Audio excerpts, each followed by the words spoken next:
Muchas gracias. Muy buenos días a todas y a todos. Asumí con enorme ilusión el que me pidieran presentar a Cándido Conde Pumpido, fiscal general del Estado, y quería hacer algo que fuera un poco más allá de esas presentaciones de cursó estudios de Derecho en su Galicia natal. Por cierto, que además de cursar estudios de Derecho, los cursó también de Economía. Era ya juez para el año 73 y pasó por Euskadi. Yo creo que este paso por Euskadi es importante para él y lo fue también para muchas personas. Lo hizo al ascender a magistrado y aquí estuvo entre el 81 y el 85. Fue importante Euskadi para él, digo, en lo personal. Está casado con vasca, hoy magistrada del Tribunal Supremo, pero también en lo profesional. Corrían los años 80, Constitución recién estrenada, un estatuto de autonomía que se ponía en marcha, justicia heredada del franquismo y nos preguntábamos muchos si iba a ser posible una justicia democrática. Cándido y otros muchos con él nos demostraron y nos convencieron que sí. Para él seguro que fue enormemente creativo, pero para quienes entonces empezábamos a ejercer en el ámbito del derecho, nos pareció enormemente importante que hubiera jueces que estaban dispuestos a poner pronto en práctica los derechos fundamentales que la Constitución proclamaba y a respetar los valores que en ella se establecen. Ahí está el nacimiento de Jueces para la Democracia, ahí la sección vasca de la Asociación de Derechos Humanos. Fueron años duros de terrorismo y años también de guerra sucia. Participó en decisiones valientes contra la llamada guerra sucia, investigando conductas de altos mandos policiales o políticos. A muchos nos hicieron creer y confiar. De ahí pasó a Segovia como presidente de la Audiencia y luego al Tribunal Supremo, en el que fue el magistrado más joven de este alto tribunal. Finalmente, el 27 de abril de 2004, tomó posesión como fiscal general del Estado. Asume así uno de los cargos más comprometidos del sector público desde mi perspectiva. Se resaltó en todos los medios de comunicación su valía. Fue generalmente muy bien acogido. Se dijo un magistrado progresista, influyente en ese sector y a la vez que goza del respeto de los conservadores. Rojo que gusta a la derecha. Penalista riguroso y de prestigio. Por cierto, la docencia que ha impartido no ha sido en este área, sino en la del derecho civil, lo cual nos lleva a pensar que son muchos y amplios sus saberes. Talante de independencia contrastada, se decía, dialogante. Esto lo tengo anotado con mayúsculas porque se insistió mucho en esto y en la relación que he tenido con él en estos tiempos me acredita que así lo es. Efectivamente, ha sido un cargo dialogante. Por citar dos extremos, para el diario Gara, periódico local de aquí, se destacó su sólida preparación jurídica y su inteligencia. El ABC habló de sus condiciones profesionales intachables. Cuando he preguntado en la Fiscalía General del Estado qué se podía decir de él, al margen de lo obvio o lo que se cita en los currículums oficiales, se me dijo, no sé si en este ámbito se pueden decir tacos, se me dijo que es listo de cojones. Y así lo digo también en este foro. Le ha correspondido en el periodo de su mandato impulsar la modificación del Estatuto Orgánico del Ministerio Fiscal que se renovó en el año 2007. En un desayuno de este estilo que se celebró en Madrid, dio una charla para mí interesantísima en la que habló del Ministerio Público Español abre sus puertas. No nos trasladó el organigrama, cómo ha quedado las competencias que tiene el Ministerio Fiscal, sino que lo rellenó con las personas, de la Fiscalía del Tribunal Constitucional a la del Tribunal Supremo, la de la Audiencia Nacional, las especializadas antidroga, anticorrupción, los 17 fiscales que ejercen en las Fiscalías Superiores de las comunidades autónomas, tuvieron todo su tratamiento y su cita. Trasladó así a la ciudadanía que la Fiscalía, el Ministerio Fiscal, es mucho más que el fiscal general del Estado y yo creo que eso le honra como persona. En su última comparecencia en el Congreso de los Diputados, el 18 de noviembre, manifestó que he tenido siempre muy clara la obligación de rendir cuentas a la sociedad a través de sus legítimos representantes. No solo lo ha hecho compareciendo cuando legalmente corresponde en el Congreso de los Diputados, sino que también lo hace en comparecencias de este estilo, en la que también, en palabras suyas, resulta difícil conciliar lo importante con lo noticiable. Él suele conseguirlo, seguro que hoy también. Estoy convencida que hoy habrá noticias y habrá comunicaciones importantes. Tiene la tribuna Cándido, el fiscal general del Estado.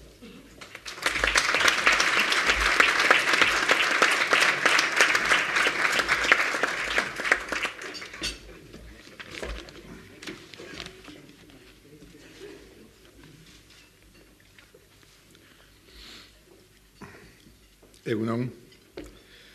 Tomar la palabra en este foro y hacerlo después de haber escuchado a mi respetada, admirada y sobre todo querida amiga Margarita Uría, me lleva de manera inevitable a volver la mirada hacia un tiempo de mi pasado profesional y personal en el que probablemente, junto a mi identidad gallega, se hunde la raíz más profunda de mi forma de ser y de estar en la vida, y especialmente de mi forma de ser y de estar en el mundo del derecho. Llegué a San Sebastián, en efecto, a comienzos de 1981. No creo que haga falta situar históricamente el momento, porque todos los vascos y todos los españoles que vivían entonces y miraban a su alrededor saben lo que significaba ocupar en ese momento una plaza de magistrado en la Audiencia Provincial de Guipúzcoa. Déjenme recordar un solo dato. Cuando llegamos, en la justicia vasca no había casi nadie. Yo tenía 31 años y los otros dos únicos magistrados de la Audiencia de San Sebastián eran de mi misma promoción. Teníamos que turnarnos en la presidencia porque no había titular. La Fiscalía estaba integrada por fiscales desplazados o recién salidos de la escuela. Me ofrecieron y acepté dar clase de Derecho Civil en la universidad porque el asesinato de uno de los profesores de la facultad había generado un vacío imposible de colmar. Y la sensación más impactante para mí era la de un contraste extremo.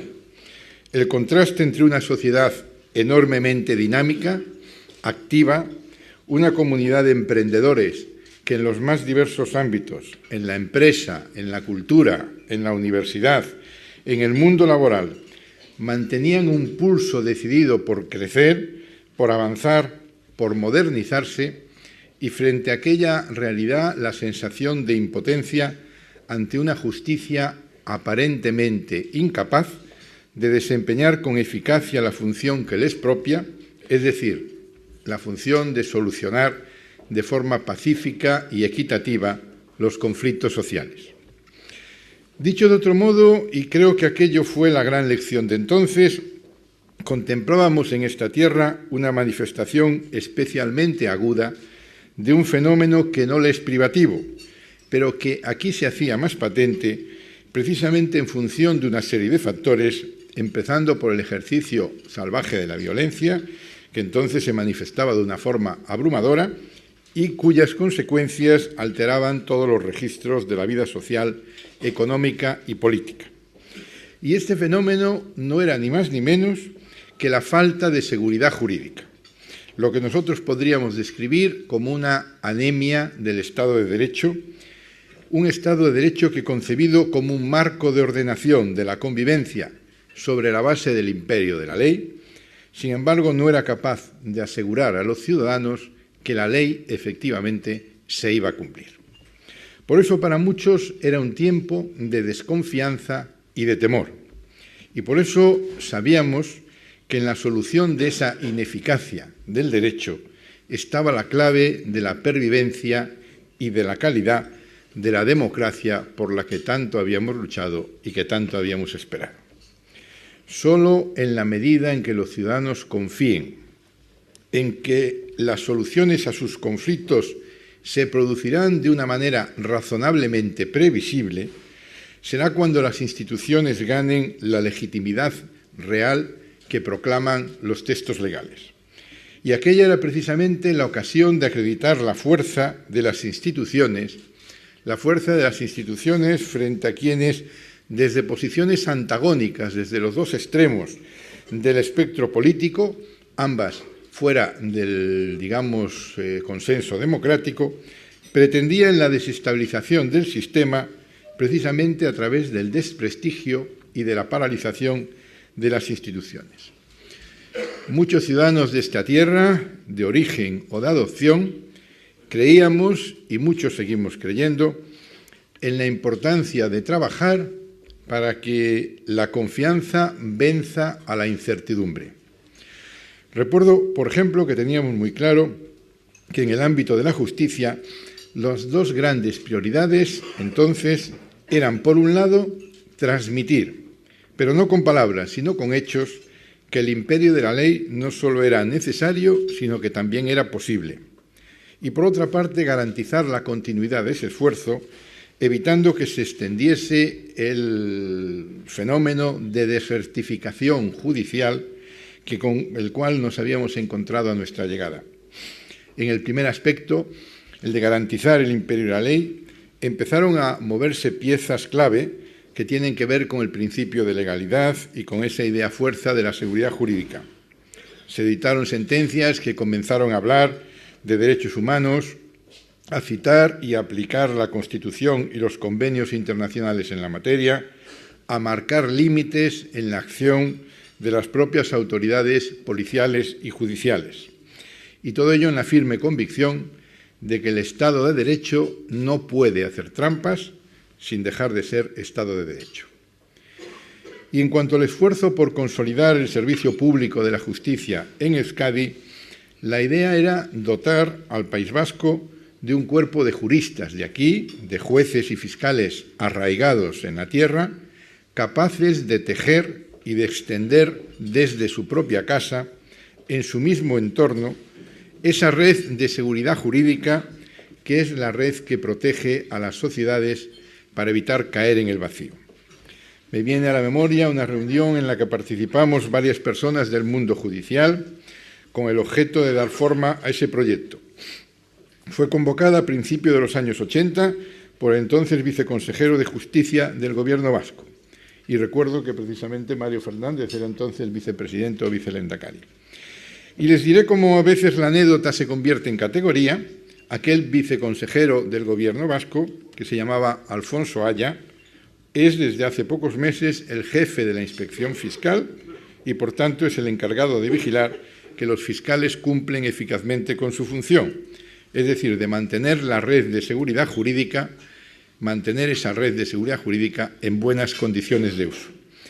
Así que, volviendo al recuerdo, empezaron a ocurrir cosas. Se pusieron en marcha becas para preparar oposiciones a juez y a fiscal.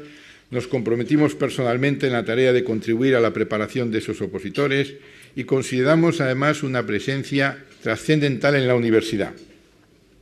En las aulas de la Facultad de Derecho de San Sebastián, que era entonces la única facultad pública de Derecho que había en el País Vasco, se hizo posible poco a poco que aquella tarea rindiese sus frutos.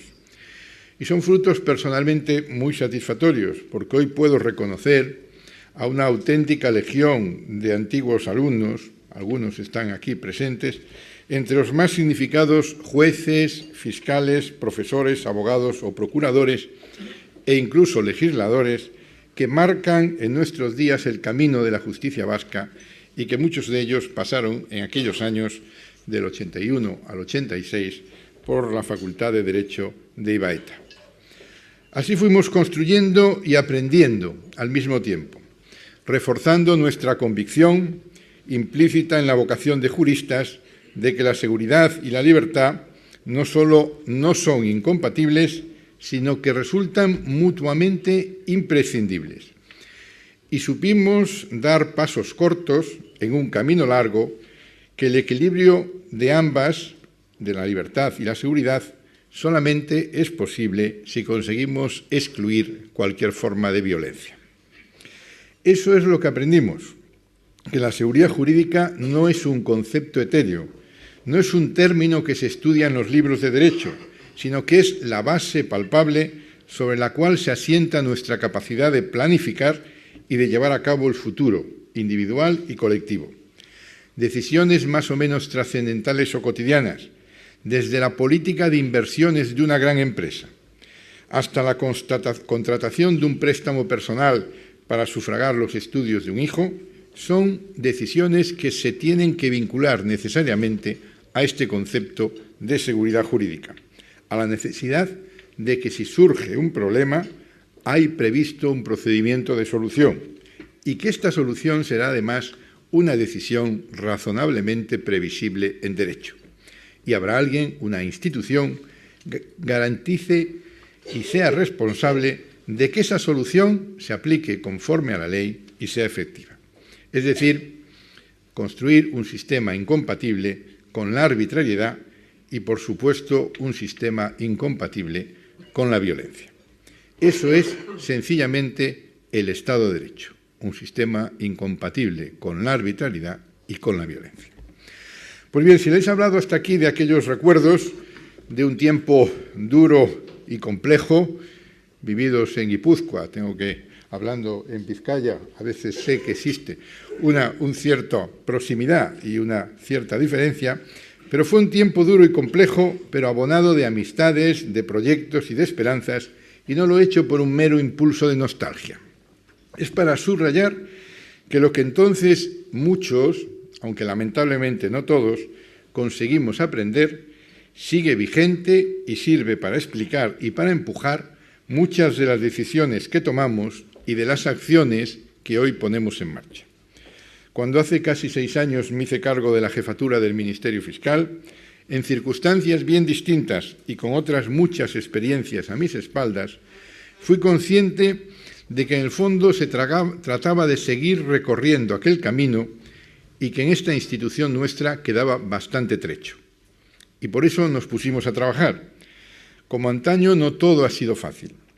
Y como entonces una de las cosas más difíciles de transmitir es la idea de que la aplicación de la ley no es cosa del momento político, ni de la oportunidad del caso, ni del efecto mediático, ni de la conveniencia de unos o de la conveniencia de otros, ni tampoco la imparcialidad de la justicia consiste en hacer lo que quiere el que más grite. Había un vacío que llenar. La velocidad vertiginosa en la que había crecido en todos los sentidos la sociedad española en los últimos 30 años fue generando un enorme divorcio entre las necesidades, eso que la Constitución llama el interés general, y las posibilidades de actuación. Hay que tener en cuenta que la institución del Ministerio Público tiene precisamente por misión constitucional promover la acción de la justicia en defensa de la legalidad, de los derechos de los ciudadanos y del interés general. Y lo que nosotros necesitábamos es buscar la mejor utilidad social del Ministerio Público para conseguir su funcionalidad constitucional. Y es que la capacidad potencial del Ministerio Fiscal, digamos ese gran desconocido de la justicia española, es, con arreglo a nuestro ordenamiento jurídico, extraordinaria. España es el único país del mundo, que yo sepa, y he visitado prácticamente casi todas las grandes fiscalías, en que el fiscal, bajo los principios de legalidad y de unidad de actuación, está presente en todas las instancias jurisdiccionales.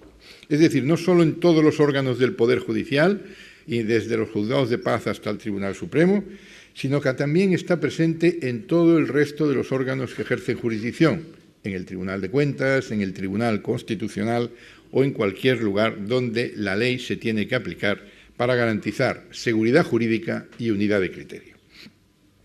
De este modo, la misión que la Constitución atribuye al fiscal, a través de esa acción omnipresente, para conseguir de manera permanente la integridad y la congruencia del sistema, defendiendo ante órganos jurisdiccionales de distintos lugares y en las distintas instancias posiciones coherentes, es una misión esencial para la seguridad jurídica.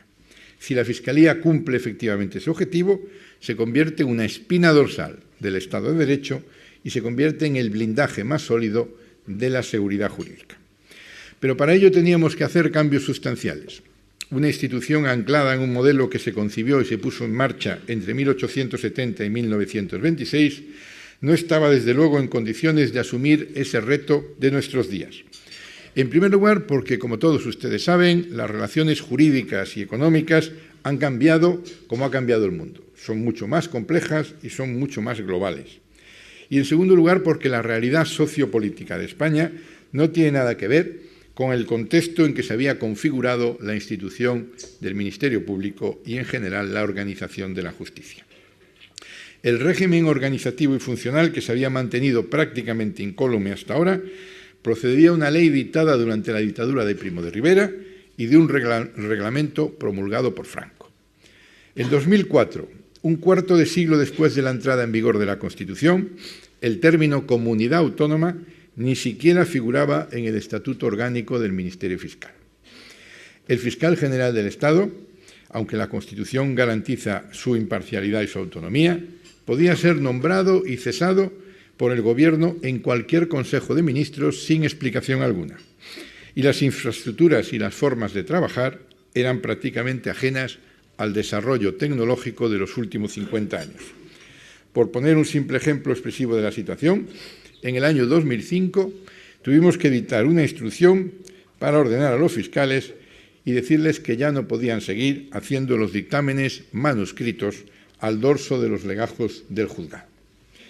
Y aquí estamos, en octubre del año 2007, el Parlamento aprobó, por cierto, con el voto favorable de mi querida amiga, mi querida presentadora en este acto, una reforma extensa y profunda del Estatuto Orgánico del Ministerio Fiscal, una reforma que podría describirse con la convergencia de 4 ejes de actuación y que debo de alguna manera exponerle porque veo que en el mundo político o en el mundo mediático se sigue configurando y tratando al Ministerio Fiscal como una especie de órgano gubernamental y jerárquico, olvidando efectivamente los cambios legales que nuestro Parlamento ha introducido. Y eran 4. Incremento de la autonomía para favorecer y fortalecer la imparcialidad de la institución, especialización del trabajo para rentabilizar mejor los recursos materiales y humanos, pero sobre todo para recuperar posiciones en la carrera contra los infractores de la ley, adaptación de la estructura orgánica a la organización territorial emanada de la Constitución y a la realidad geopolítica y demográfica de nuestros días, y transparencia orientada a acercar la realidad y el sentido de nuestro trabajo a sus destinatarios, que son todos los ciudadanos. En el terreno de la autonomía funcional se instauró la intervención de los 3 poderes del Estado en el nombramiento del fiscal general, propuesta del Gobierno, informe del Consejo General del Poder Judicial y comparecencia ante el Congreso de los Diputados, y sobre todo se estableció la limitación temporal de la duración del mandato, de manera que a partir de la nueva ley, una vez nombrado el Gobierno ya no puede cesar al fiscal general si no es por alguna de las causas que establece la ley, y además esa decisión está sometida a control de legalidad por el Tribunal Supremo. Por lo tanto, no hay dependencia gubernamental alguna.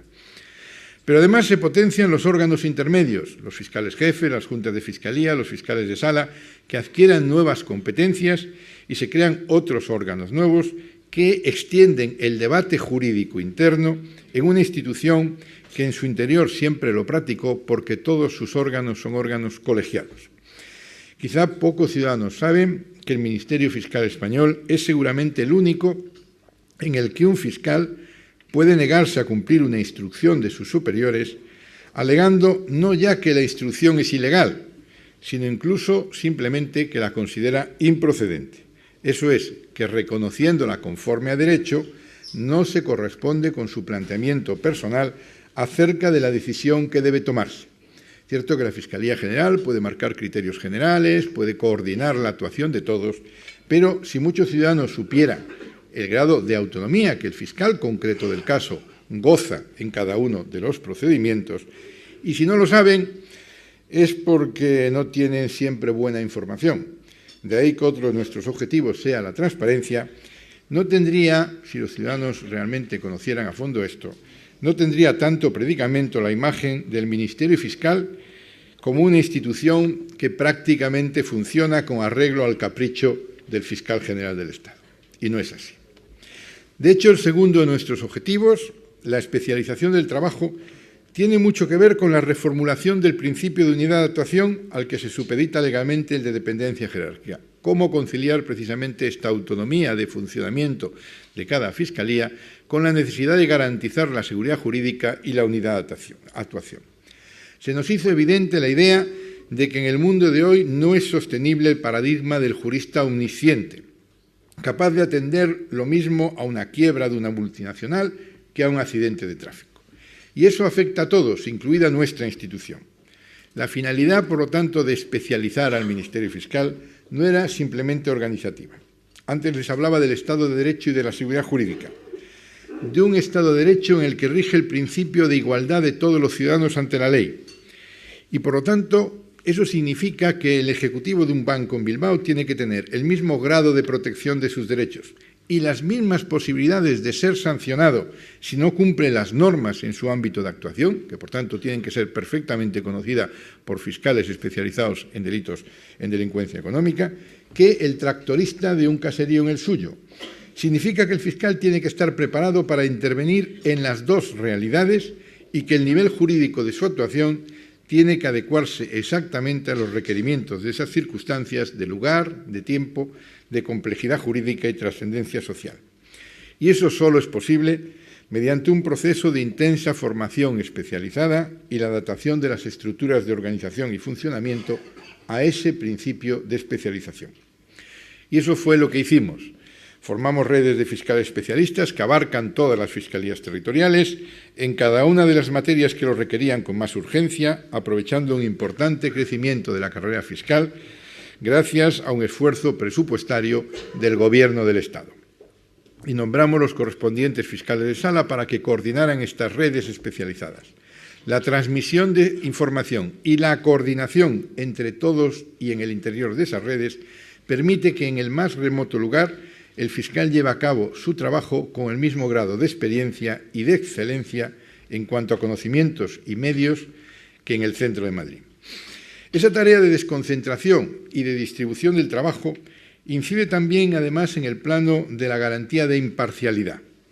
Hoy ya no es concebible que el fiscal general del Estado o cualquier otro responsable jerárquico del Ministerio Fiscal pueda imponer un criterio o impartir una instrucción que no solo sea conforme a derecho, sino que no cuente además con una justificación técnico-jurídica que sea capaz de pasar a través de ese filtro de solvencia que viene a configurar la superposición de puntos de vista especializados. En la medida en que precisamente se especializa la actuación de cada uno de los miembros del Ministerio Fiscal, indudablemente los criterios establecidos para unificar criterios por la Fiscalía General tienen que ser siempre técnicos y estrictamente fundados en derecho. Ahí es donde se juega la transparencia, que hemos querido también situar en el vértice de nuestra voluntad colectiva de apertura a la sociedad. Hemos hablado, por tanto, de refuerzo de la autonomía, hemos hablado de especialización, pero teníamos también que adaptar el Ministerio Fiscal a la estructura territorial, a las exigencias constitucionales y reales del presente. La estructura territorial. La igualdad no es tratar a todos de la misma manera. La igualdad es tratar a cada uno en función de sus propias circunstancias y de manera que cada ciudadano tenga las mismas oportunidades que cualquier otro ciudadano, aunque las circunstancias de éste sean diferentes. Por eso, una institución de carácter unitario y estatal, como es el Ministerio Público, llegaba ya tarde a la inexcusable asimilación del Estado de las autonomías. De manera que pusimos en pie un esfuerzo histórico para recuperar el tiempo perdido y creamos una realidad nueva, dando vida a la figura del fiscal superior de la comunidad autónoma. El término por fin apareció en el Estatuto Orgánico del Ministerio Fiscal, fiscal superior, que corresponde de alguna manera como una especie de fiscal general del territorio, al que le corresponde la jefatura y la representación del Ministerio Público en su respectivo territorio, incluyendo la condición de interlocutor natural, valga la expresión, de las autoridades de esa comunidad autónoma.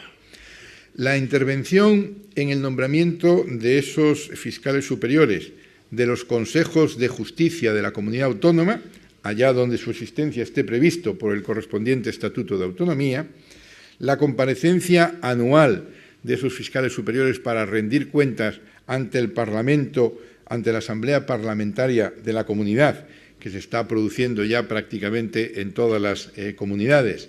No se había producido hasta ahora aquí en el Parlamento Vasco, pero nos hemos dirigido precisamente a la presidenta con el fin de conseguir que de manera inmediata se incorpore también la Asamblea Parlamentaria del Parlamento Vasco, a las que ya están reclamando la presencia anual del fiscal superior para rendir cuentas ante la Asamblea de su comunidad. La consideración de la lengua cooficial de la comunidad autónoma como criterio determinante para los nombramientos refuerzan ese vínculo esencial entre el Ministerio Fiscal y la singular condición de cada lugar y de sus ciudadanos. Precisamente también por eso hemos querido crear unidades específicas de la Fiscalía de rango infraprovincial, para acercarnos a las necesidades reales. Como he señalado, esta reordenación también implica un incremento de las plantillas, que han crecido casi un 30%. En Euskadi hemos pasado de 70 a 90 fiscales, en Vizcaya de 40 a 50. En ese tránsito nos hemos convertido además en una institución con presencia abrumadora de mujeres, mayoritaria, que han comenzado a asumir las más altas responsabilidades. El caso del País Vasco cuenta con la fiscal superior de la comunidad autónoma, también con una fiscal provincial jefe en Vizcaya. Nuestro esfuerzo por mejorar la transparencia, que sería el cuarto eje del Ministerio Fiscal, se relaciona con dos objetivos: fortalecimiento institucional y reforzamiento de la imparcialidad. La institución oscura y distante, ese eterno desconocido de la justicia española, que era el fiscal, debe abrirse camino hacia el lugar central que la Constitución le quiso reservar. El Parlamento del Estado y las asambleas de las comunidades autónomas, pero también un buen número, como he dicho, ya prácticamente en todas las asambleas de las comunidades autónomas comparecen los fiscales superiores para dar cuenta de su actuación, pero también un buen número de consejos consultivos, de órganos administrativos e incluso de entidades privadas cuentan de manera cada vez más fluida y más frecuente con la presencia y la opinión del Ministerio Público. Quien les habla ha batido todos los récords de comparecencias ante el Congreso de los Diputados y ha sido el primer fiscal general que ha comparecido también en el Senado. Hemos promovido por ley la comparecencia de los fiscales en las asambleas y los informes que se están emitiendo en relación con las leyes por el Consejo Fiscal tienen una enorme trascendencia. Necesitamos un fiscal que actúe cara a la sociedad, que explique lo que hace, que pueda concitar críticas y acuerdos, pero que en cualquier caso pueda abrir dos vías fundamentales en la democracia: la del control ciudadano de su actuación, siempre que sea posible una información veraz, y el fomento del debate científico, que también es necesario. Pero quiero subrayar que todo esto, que hace 6 o 7 años no era más que una histórica lista de reivindicaciones y que hoy se ha puesto en marcha, no es más que la renovación de la caja de herramientas o de parte de la caja de herramientas. Todos estos objetivos, en realidad, no tendrán ninguna virtualidad si no se realizan las modificaciones legales necesarias en el proceso penal español para ponerlo a la altura de nuestros tiempos. La inversión que se ha realizado para este cambio creo que ha sido rentable. En la lucha contra la violencia de género, hoy tenemos un problema seriamente diagnosticado y las cifras parecen apuntar, quitándole la razón a los agoreros impacientes, que hay esperanza de que en este problema podamos avanzar sustancialmente. Igual que hay esperanza, y enorme, en otro ámbito que ha costado tanto dolor y tantos recursos como es el ámbito de la seguridad vial, donde la acción del fiscal seguramente también tiene algo que ver con el hecho contundente de que cada año hay menos muertos. Como también hay cada año más seguridad para los trabajadores. En 2004 se investigaban menos del 15% de las muertes en el lugar de trabajo. En 2008 se investigaron por el Ministerio Público más del 55%. Con ello solo hemos tenido que permitir a los que, infiltrados en el ámbito honesto de los empresarios, se convierten en delincuentes, es decir, ahorran costes, rebajando el importe de la vida de sus trabajadores del valor final del producto y hacen competencia desleal frente a los empresarios que cumplen la ley en serio. También quiero decir que estoy particularmente orgulloso del trabajo del Ministerio Fiscal en dos materias que afectan de manera nuclear, aquí y en todos los lugares del planeta, a la calidad e incluso a la supervivencia de la democracia. Y me refiero al terrorismo y a la corrupción.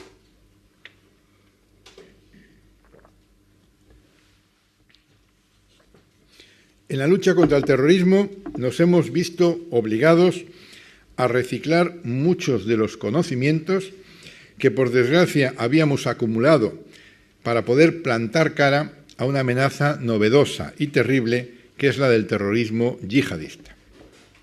Dimos un ejemplo al mundo ofreciendo, como luego diría el Tribunal Supremo, una respuesta jurídicamente razonada en un tiempo razonable al atentado del 11 de marzo de 2004.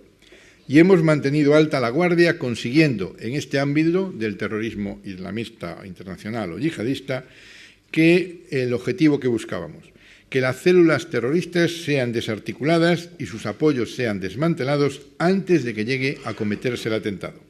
No ha habido más atentados, afortunadamente, desde el 11 de marzo de 2004, pero sí hay decenas de acusados y de condenados por prepararlos.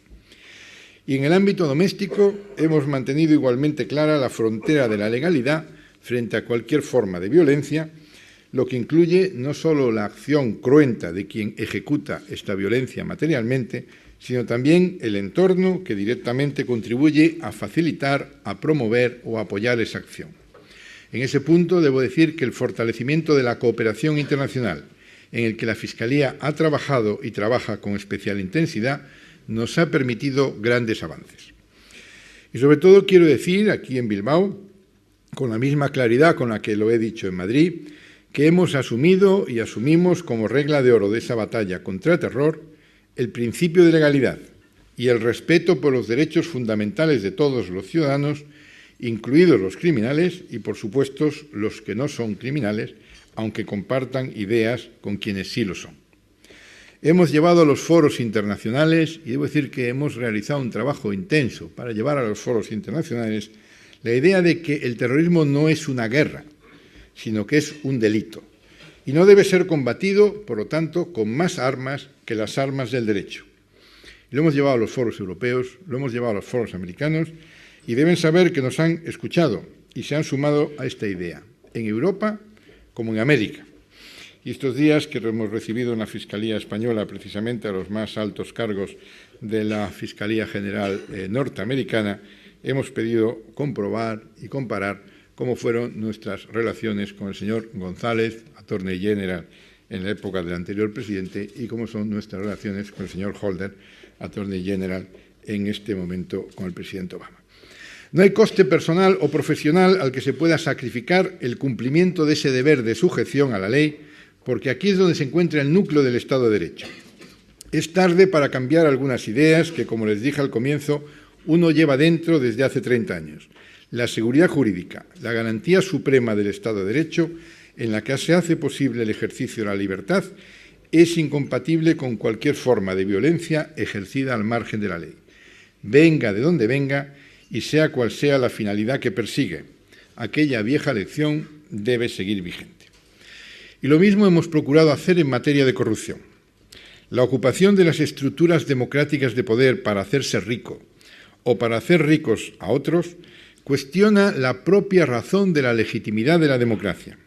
Hace unas semanas hice público en el Congreso de los Diputados, a instancia precisamente de un grupo parlamentario y por respeto al Parlamento que me lo había pedido, la cifra de investigaciones penales en las que están implicados cargos públicos en todas las comunidades autónomas españolas. Y tengo que decir que me han sorprendido algunas reacciones, minoritarias por fortuna, basadas en la tentación de contar cuántos corruptos tiene el adversario con la esperanza de que sean más que los propios. El error de ese planteamiento es un error palmario. No solo revela una preocupante ignorancia acerca del fenómeno de la corrupción, sino que además constituye una seria irresponsabilidad. Descubrimos que vivimos en un Estado en el que la cifra de cargos públicos investigados por su presunta participación en un delito no llega al 1%. Más del 99%, por lo tanto, de cargos públicos no están perfectamente libres de cualquier sospecha. A partir de ahí, cualquier discurso derrotista, tremendista o sencillamente demagógico, proclamando que es que no tenía que haber ninguno, pero, sin embargo, no haciendo nada para conseguirlo, creo que no tiene sentido. O, por el contrario, se puede asumir que estamos ante un grave fenómeno en el que lo determinante, como demuestran precisamente los datos, no es a qué partido pertenece la persona que pueda haber realizado un hecho delictivo, sino a la falta de escrúpulos que de alguna manera se introduce en todas las organizaciones de algunos personajes que se aprovechan de la actividad política con ánimo de lucro, despreciando en realidad cualquier forma de lealtad hacia las formaciones políticas en las que militan y cualquier forma de lealtad, que es mucho más grave, hacia los ciudadanos a quienes representan. Y aquí viene el segundo error que he calificado de irresponsabilidad. Ese mal no se combate aplaudiendo a los policías, a los fiscales y a los jueces cuando encuentran la paja en el ojo ajeno, para luego tratar de deslegitimar la actuación de los mismos jueces, la misma policía y los mismos fiscales cuando encuentran la viga que se aloja en el ojo propio. La corrupción se combate aunando esfuerzos para combatir la plaga allá donde se manifieste, facilitando medios a los encargados de acabar con ella y dejándoles trabajar.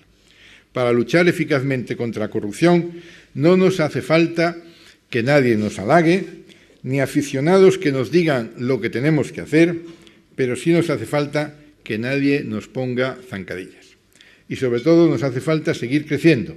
Hemos multiplicado de 2 a 15 el número de fiscales delegados anticorrupción, trabajando en cada uno de los territorios donde existe mayor incidencia en esta clase de hechos, y hemos duplicado la plantilla de la Fiscalía Especial Anticorrupción, que, por cierto, la Fiscalía Anticorrupción española es, digamos, un modelo que se ha ido implantando y generalizando en muchos otros países. Hemos doblado el número de investigaciones y caminamos pisando fuertes, pero pisando fuerte al ritmo de la justicia, que normalmente no es el mismo ritmo que el ritmo de la política ni el ritmo de los medios.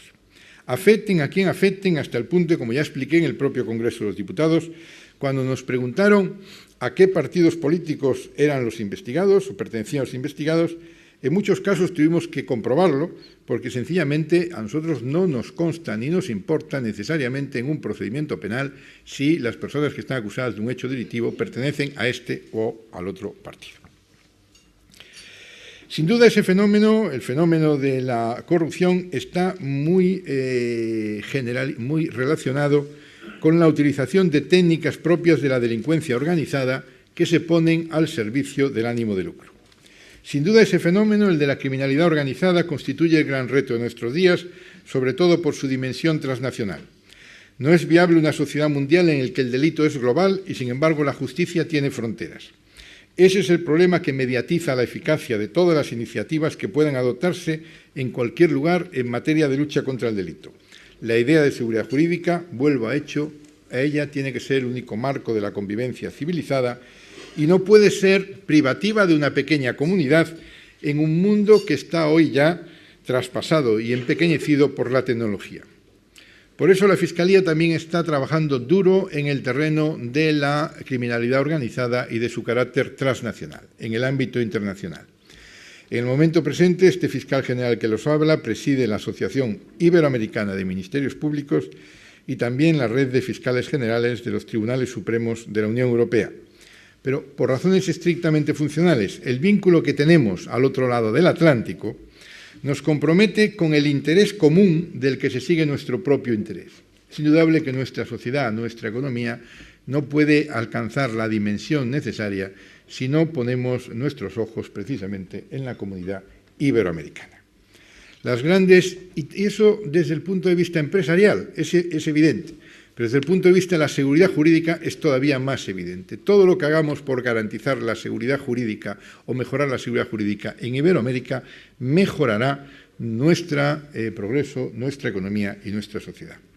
Pues bien, las grandes rutas de la droga y el tráfico de armas en Iberoamérica, determinantes del crecimiento exponencial de organizaciones de narcotraficantes y las grandes y peligrosísimas maras, están desestabilizando gobiernos y amenazan la idea de una democracia real en esta parte del planeta. Y ese no es un fenómeno distante que nos podamos permitir el lujo de darle la espalda. El peligro para las inversiones españolas en esos países es solo la punta de un iceberg en el que se ocultan las terminales de una extensa actividad criminal de esas organizaciones que acaban reflejándose también en el interior de España. El blanqueo de dinero y de activos hoy ya no es la ocupación de unos siniestros y escondidos personajes de novela negra.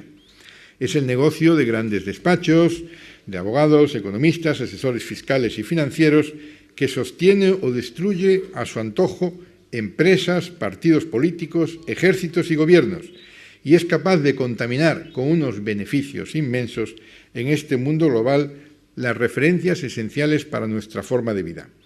Cuando se llega a una situación en que son los narcotraficantes los que llegan a construir escuelas y hospitales, como está ocurriendo en algunos lugares, para ganar el favor y para ganar la protección de la población, está ocurriendo algo muy serio y muy peligroso para la democracia.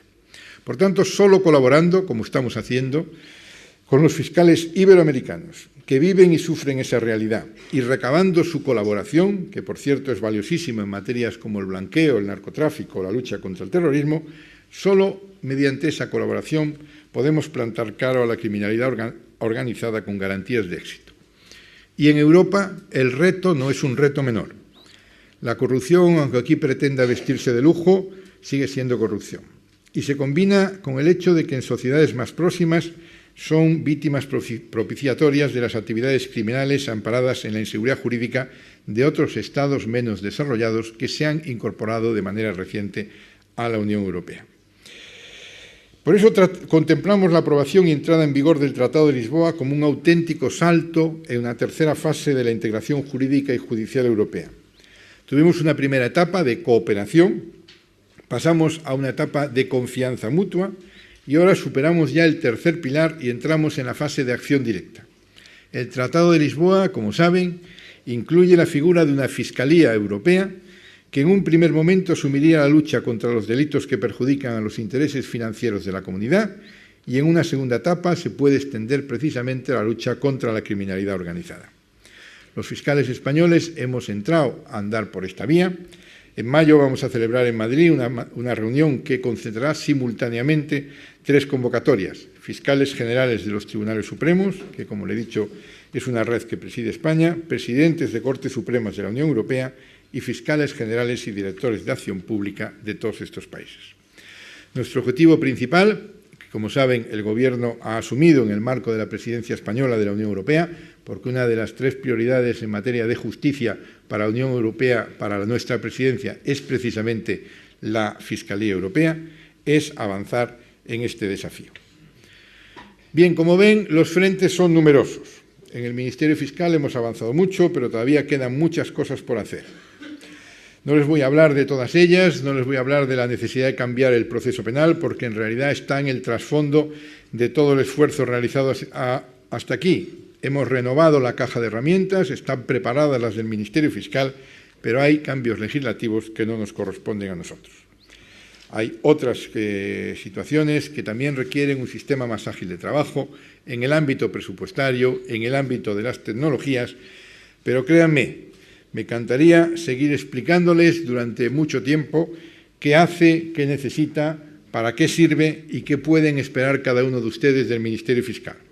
Pero ni el tiempo da para más, ni es mi intención agotar su paciencia. Me conformaría con que salgan de aquí convencidos de que tienen ustedes de su lado a 2.300 profesionales del Ministerio Fiscal, rigurosos y bien formados, que se esfuerzan cada día en hacer mejor su trabajo, que es un trabajo difícil y sobre todo un trabajo vocacional. Pero sobre todo es un trabajo que consiste esencialmente en algo muy importante: promover la acción de la justicia con el fin de procurarnos la seguridad jurídica necesaria para que podamos vivir en libertad. Muchas gracias. Eskerrik asko.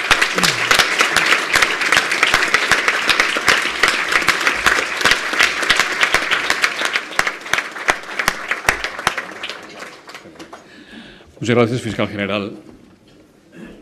Tenemos el tiempo tasado. Usted también tiene varias cosas que hacer esta mañana. Le rogaría, dentro de lo posible, y sé que es complicado, la mayor brevedad en las respuestas para que haya más oportunidades de atender las muchísimas preguntas que han venido. La primera, ¿está satisfecho usted de que el Tribunal Supremo haya confirmado la actuación de la Fiscalía, que en el proceso retiró la acusación y que después pidió la solución de López e Ibarretxe en un caso que fue tan controvertido? También le pregunto en relación con ese tema, ¿de verdad cree usted que el Tribunal Supremo hubiera hecho lo mismo si Ibarretxe siguiera hoy siendo lehendakari? ¿Es imaginable un lehendakari inhabilitado? Sí, no. Estoy satisfecho e inmensamente satisfecho. Creo que la posición del Ministerio Fiscal, que muchas veces fue difícil de mantener porque fue criticada y en ocasiones muy dura, pero fue firme desde el primer momento. No existía delito alguno del que se pudiese acusar al lehendakari señor Ibarretxe, ni al jefe de la oposición, señor Patxi López, ni tampoco a las personas que habían realizado un comportamiento que puede ser valorable en el ámbito político, pero que en el ámbito penal no constituía delito alguno. Eso lo ha dicho el Ministerio Fiscal a lo largo de todo el proceso y al final el Tribunal Supremo ha confirmado que teníamos razón. Por lo tanto, estoy satisfecho.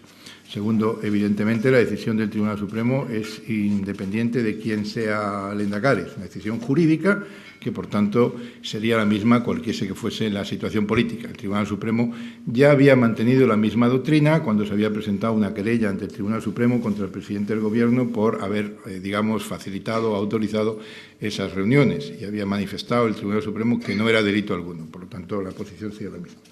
Y la tercera pregunta, pues la respuesta era que no, porque me decían, me parece que... No es imaginable.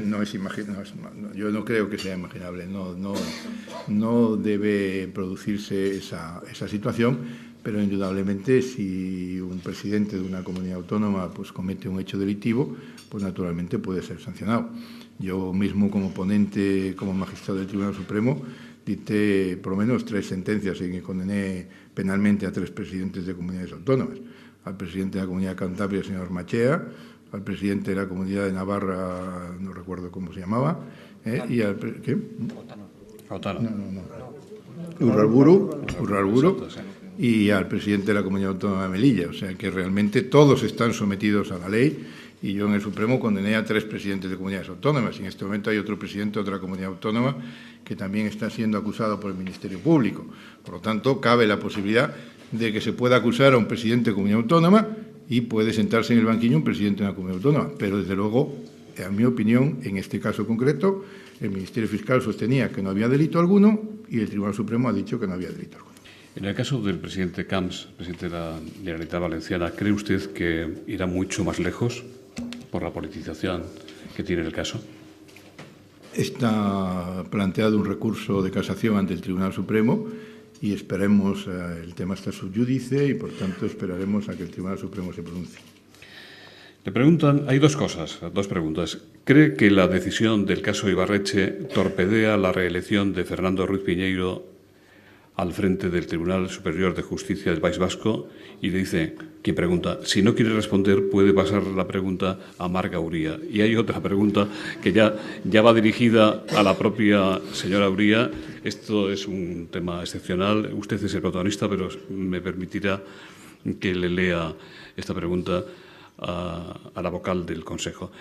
¿Está en la agenda inmediata del Consejo General del Poder Judicial, del que usted es vocal, la posible sustitución del presidente del Tribunal Superior de Justicia del País Vasco? Y tanto que es excepcional, he estado en... Sí, le oyen, si lo tiene. En muchísimos desayunos y nunca había visto preguntas a persona distinta del auténtico protagonista. En todo caso, yo pertenezco a un órgano colegiado y no debo manifestarme a título particular. El Consejo General del Poder Judicial se compone de 20 personas más su presidente y todos debemos participar en las decisiones del Consejo sin que yo pueda adelantar o deba adelantar nada. Si está o no en la agenda, que era la segunda parte de la pregunta, evidentemente está. Está convocada la plaza, están presentados los candidatos, todos ellos con los requisitos legales correspondientes, y en algún momento tendremos que abordarlo y irá a algún pleno. Evidentemente está en la agenda del Consejo, pero no puedo adelantar yo ni fecha, y mucho menos contenido de la decisión, porque, insisto, soy una de 21. ¿Desea añadir usted algo, fiscal general? No, desde el micrófono de la mesa. Yo creo que no afecta la decisión. Me parece que el Consejo General del Poder Judicial resolverá de acuerdo con su criterio, que me parece que está bien formado, y creo que ese criterio se pronunciará posiblemente en un plazo relativamente breve. Eso confío. Le preguntan, ¿comparte el diagnóstico y el criterio del ministro del Interior, el señor Rubalcaba, que reiteró ayer que sigue pensando que ETA lo volverá a intentar y que es necesario no bajar la guardia? Ante el intento de desplazamiento a Portugal de los operativos de ETA en Francia, ¿cómo está coordinando la Fiscalía española la actuación con el Ministerio Fiscal portugués. El Mundo le pregunta qué pasos debería seguir, en su opinión, la izquierda abertzale y legalizada para poder volver a las instituciones democráticas. ¿Contribuye a la seguridad jurídica la teoría de que todo es ETA? ¿Dónde está el límite? En cuanto a la primera pregunta, naturalmente que comparto con el señor ministro del Interior esa preocupación. Creo que tenemos una gran suerte de tener una persona tan firme, tan hábil y tan capaz al frente del Ministerio del Interior en este momento, como don Alfredo Pérez Rubalcaba, y se está poniendo de relieve que su trabajo es un trabajo que está teniendo el éxito debido a precisamente el buen planteamiento que tiene. Creo que en algunas ocasiones hay que hacer anuncios, porque en algunas ocasiones es conveniente que ellos sepan que nosotros sabemos. Y, por tanto, en ocasiones es necesario hacer algún tipo de pronunciamiento. Pero es indudable que el riesgo es permanente y sigue estando ahí. En cuanto a la coordinación con la Fiscalía portuguesa, tenemos una excelente relación con el fiscal general de Portugal y la está llevando el fiscal de la Audiencia Nacional, que además se trasladará de manera personal a Portugal para concretar exactamente la entrega temporal de las personas detenidas que están en Portugal acusados también de hechos delictivos como falsedad, tenencia de armas, etcétera, y esa entrega temporal irá seguida en su momento de la entrega definitiva para enjuiciamiento. Las órdenes europeas de detención están cursadas y la coordinación está siendo llevada de manera personal y directa por don Javier Zaragoza, fiscal jefe de la Audiencia Nacional. En 2006... En cuanto a la última pregunta, ¿qué es lo que debe hacer? Pues mire usted, yo creo que tenemos que partir de la base que la democracia se basa precisamente en que no se pueden hacer trampas y, por tanto, que se basa en el sistema de resolución pacífica de los conflictos. Por lo tanto, en ese sistema las urnas son incompatibles con las armas y, en consecuencia, solamente hay dos circunstancias que se puede plantear esa posibilidad de volver a las urnas, que son dos. Se producirá en dos casos. Si ETA abandona las armas o si Batasuna abandona ETA. Solamente hay esas posibilidades. En 2006, Arnaldo Otegi fue detenido y llevado a la Audiencia Nacional. Le preguntan, ¿qué pensó usted cuando supo que le había preguntado al juez, ¿esto lo sabe el fiscal general? Creo que lo importante no es la pregunta, sino la respuesta. Claro que lo sabía el fiscal general. El juez estrella Baltasar Garzón, le dicen, está en el ojo del huracán, pendiente de querellas que le ponen en cuestión. Hasta el Colegio de Abogados de Madrid ha acordado querellarse por las escuchas a letrados en el caso Gürtel.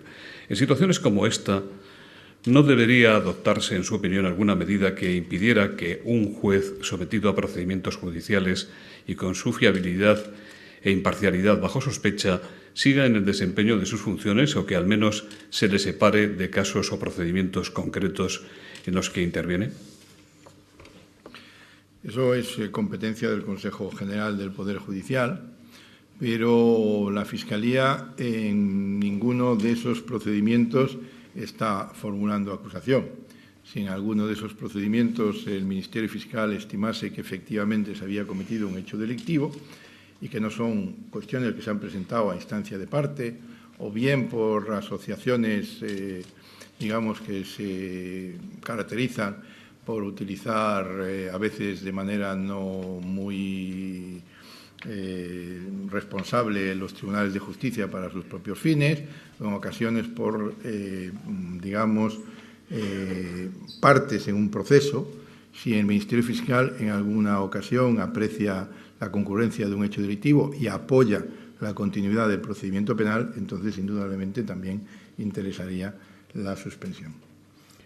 ¿Qué opina de la polémica decisión del Ayuntamiento de Vic de impedir el empadronamiento de inmigrantes sin papeles? Le preguntan si existe responsabilidad penal para el alcalde y los concejales tal como advierte el Consejo General de la Abogacía. ¿Cabe una medida cautelar o una iniciativa del Ministerio Fiscal ejemplarizante que pueda reducir el riesgo de una actuación mimética o en cadena de otros municipios españoles? De momento no se ha formulado actuación alguna por parte del Ministerio Fiscal. Eso correspondería a la Fiscalía Superior de Barcelona y, por tanto, yo no me voy a pronunciar sobre un tema sobre el cual realmente el Ministerio Fiscal no tiene todavía ningún criterio. Carlos Urizar le pregunta, visto lo visto en el caso de los recursos del Defensor del Pueblo, del PP y de varias comunidades autónomas contra el Estatut de Cataluña, ¿no cree que el Tribunal Constitucional funciona y se comporta más como la tercera Cámara Legislativa que como un auténtico Tribunal de Justicia? Hay otra pregunta, dice, ¿el Tribunal Constitucional es un verdadero árbitro o se está convirtiendo en un poder de arte y parte en las decisiones políticas del país? Yo respeto el Tribunal Constitucional, creo que es una pieza esencial del sistema constitucional, del sistema democrático y, naturalmente, a mí no me corresponde valorar sus actuaciones. O sea, en ese sentido, creo que el Tribunal Constitucional tiene dentro de la Constitución y dentro del sistema una función esencial y creo que todos debemos respetarlo. Elena Satustegui le pregunta, ¿no considera que la Fiscalía debería actuar por propia iniciativa en casos como los de Air Comet, que deja tirados, entre comillas, a miles de viajeros a los que vendió billetes sabiendo posiblemente que no podía cumplir el servicio contratado? C. Bayuguera, dice, el tractorista del caserío es seguramente un consumidor. El fiscal tiene una amplia legitimación para defender a los consumidores. ¿Tiene el Ministerio Fiscal voluntad y medios para promover los intereses colectivos y de los consumidores, por ejemplo, contra las cláusulas abusivas en la financiación de la vivienda? Sí, considero que el fiscal debe actuar por propia iniciativa y ha actuado. Es decir, la Fiscalía, en el caso de Air Comet, ha presentado una petición al juez Pedraz para que se practiquen una serie de diligencias para determinar si podía haberse cometido algún hecho delictivo en relación con la venta de billetes, una vez que se tuvo conocimiento de que no se podía cumplir con los compromisos adquiridos. Se los ha formulado al juez y al juez de la Audiencia Nacional. El juez ha dicho que de momento no ve indicios de delito y la Fiscalía ha decidido abrir unas diligencias de investigación de la propia Fiscalía y en ese momento estas diligencias de investigación por el caso del Comet se están realizando. Y en otros ámbitos, pues naturalmente la Fiscalía también realiza la protección de los consumidores, aunque hay algunos temas de carácter estrictamente civil que no son de su competencia. Bueno, he intentado agrupar sobre el mismo tema varias preguntas que le voy a leer porque, aunque son casi idénticas, algunas introducen algún matiz, ¿no? La primera viene desde la cadena SER. Como usted sabe, el artículo 127, párrafo 1 de la Constitución, plantea una prohibición absoluta para que un magistrado fiscal sea militante de un partido. Yo no sé si usted milita o no en alguna formación política y como periodista me pregunto qué puedo hacer para comprobar que usted cumple o incumple la ley, sobre todo teniendo en cuenta el criterio de su Fiscalía que me inhabilita para el acceso a esos datos y de publicarlos. A pesar de que usted hubiera cometido un delito, su Fiscalía recomendaría cárcel para mi actitud personal. Le sigo leyendo. ¿Qué opina sobre el proceso contra el director y jefe de informativos de la cadena SER? ¿Cree que debería darse una rebaja de la condena o, en su caso, la absolución? ¿Por qué cree que es delito y puede condenarse a penas de prisión a 2 periodistas por publicar una información veraz, contrastada y de interés público, tal como recoge la sentencia cuando es un derecho recogido por la Constitución? Y hay otra que le voy a leer. Dice, la condena a periodistas de la SER ha suscitado la eterna polémica sobre los límites del derecho de información. La actuación de la Fiscalía ha sido criticada en una reacción corporativa de los medios de comunicación porque ha aceptado la condena, aunque ha pedido que se permute la prisión por una multa. ¿Por qué se ha llegado, en su opinión, a esta situación? Antes se decía, con la Iglesia hemos topado. ¿No cabe ahora reconocer que el imperio de la prensa marca excesivamente la agenda política y no política, y los medios son jueces y parte? Que son jueces y parte, en este caso, es evidente. No hace falta más que ver la información para ver que efectivamente son parte y juzgan a los jueces en este ámbito. Pero bien, vamos a ver, empezando por el principio. El fiscal general del Estado indudablemente no pertenece a ningún partido político, no ha pertenecido nunca, y como juez o como magistrado supremo, y sigue sin pertenecer a ningún partido político. Pertenezco única y exclusivamente a la carrera judicial. La cuestión que se plantea en este ámbito tiene, desde el punto de vista jurídico, un interés, y yo no voy a pronunciarme sobre el fondo, porque como fiscal general del Estado, como digo, en realidad debo coordinar y respetar un poco la actuación de todo el conjunto de las fiscalías, pero no es una decisión personal la posición de cada uno de los fiscales o cada una de las fiscalías. Pero sobre todo porque está sub iudice, es decir, que es el Tribunal Audiencia Provincial de Madrid la que debe de resolver. En un Estado de Derecho, cuando uno no está de acuerdo con una resolución judicial, lo procedente es impugnarla, presentar el recurso correspondiente y no, digamos, iniciar una campaña de insulto o descalificación del juez, sino fundamentalmente impugnar la resolución con argumentos jurídicos. Y eso es lo que ha hecho la Fiscalía. La Fiscalía ha impugnado la resolución con argumentos jurídicos, ha presentado su recurso y ha planteado que, en su entender, debe ser, entre otras cosas, sustituida la pena de prisión impuesta por una pena de multa. Eso es lo que ha hecho la Fiscalía de Madrid.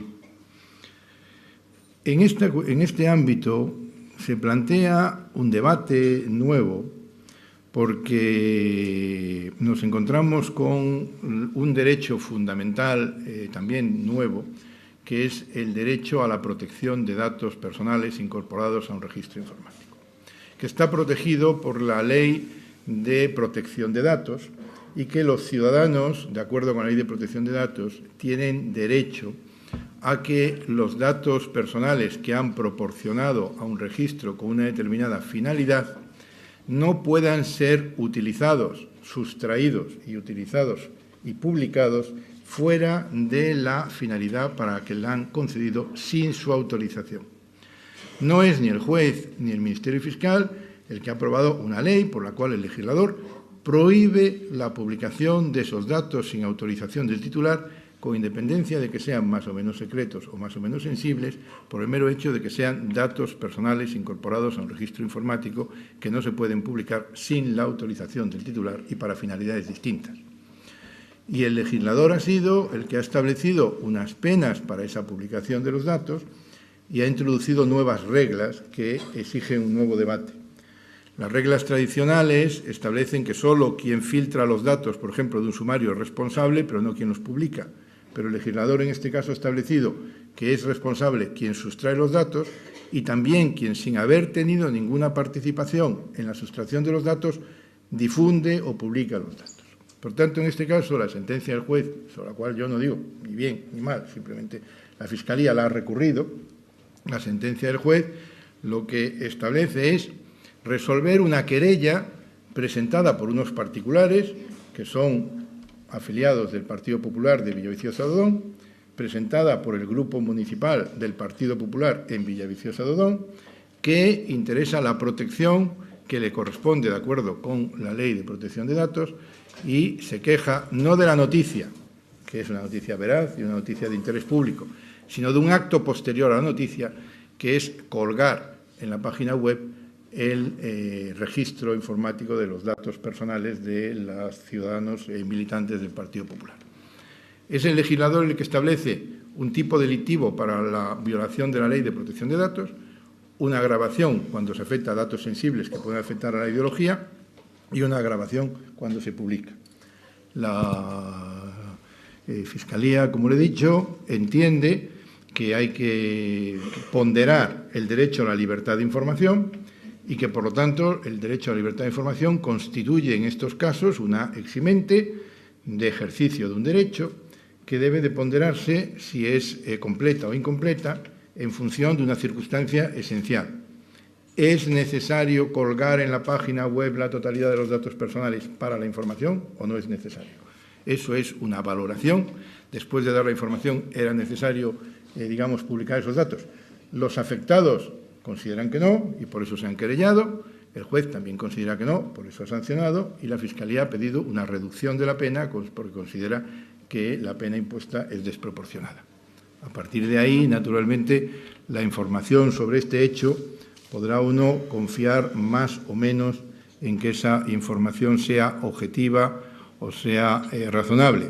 Pero, en cualquier caso, es una cuestión jurídica que debemos confiar todos en que el Tribunal de Apelación la resuelva de manera adecuada y de manera correcta. Pero también es cierto que, además, este es un delito perseguible solo a instancia de parte. Por lo tanto, se puede llegar a un acuerdo con los interesados y, si los interesados retiran la acusación, naturalmente el procedimiento se extingue. Por tanto, hay esas dos posibilidades: acuerdo con los afectados o resolución del Tribunal de Apelación, que dictará la resolución de acuerdo a derecho. Pero, desde luego, el tema, como digo, tampoco se resuelve a través de la descalificación de la decisión de la justicia, que puede ser acertada o equivocada, y eso lo resolverá el Tribunal de Apelación de la Audiencia de Madrid. Muchas gracias, fiscal general. Lamento y pido disculpas por no poder hacer ya, a causa de la hora en la que estamos, algunas otras preguntas. Y en nombre de la BBK, de Orange y de Petronor, el presidente de esta última compañía, Josué Nimad, va a despedir el acto. Mila esker, conde Pumpido Jauna, muchas gracias al fiscal general del Estado por estas reflexiones que ha llevado a cabo en nombre del Ministerio Fiscal. Nos podríamos quedar con muchas. Yo, en un foro que se llama Nueva Economía, destacaría un aspecto. Hace unas semanas leía un informe, un estudio sobre la pobreza en el mundo y en África especialmente, y hablaba de muchas razones para ello. Hablaba de corrupción, hablaba de injusticia, hablaba de tribalismo, hablaba de violencia, hablaba de falta de inversión, y cuando trataba de resumir un hilo conductor a todas ellas, decía: la clave es la falta de seguridad jurídica. Yo, cuando he escuchado hoy en la intervención del fiscal general subrayé una y otra vez la necesidad de la seguridad jurídica, pues compartía esa reflexión de que es clave para la democracia, clave para la libertad, pero también clave para el desarrollo económico, el desarrollo empresarial, el bienestar social y, en definitiva, el desarrollo de una sociedad. Una reflexión que quería destacarla especialmente en este foro Nueva Economía, en su tribuna Euskadi. Ha hablado de otras muchas cosas también importantes en este ámbito: el valor de la persona en la empresa y la prioridad absoluta, por tanto, la necesidad de subrayar la seguridad laboral. En definitiva, todas ellas muy interesantes para todos nosotros y nosotras. En nombre de BBK, de Orange y de Petronor, quería agradecerle su presencia en este foro, y también quería agradecer la presencia de una presentadora de lujo, si me permite la expresión, Margarita Uría, vocal del Consejo General del Poder Judicial, que hoy nos ha acompañado en este acto. Y, por supuesto, muchas gracias a todos ustedes por venir también a este desayuno. Eskerrik asko.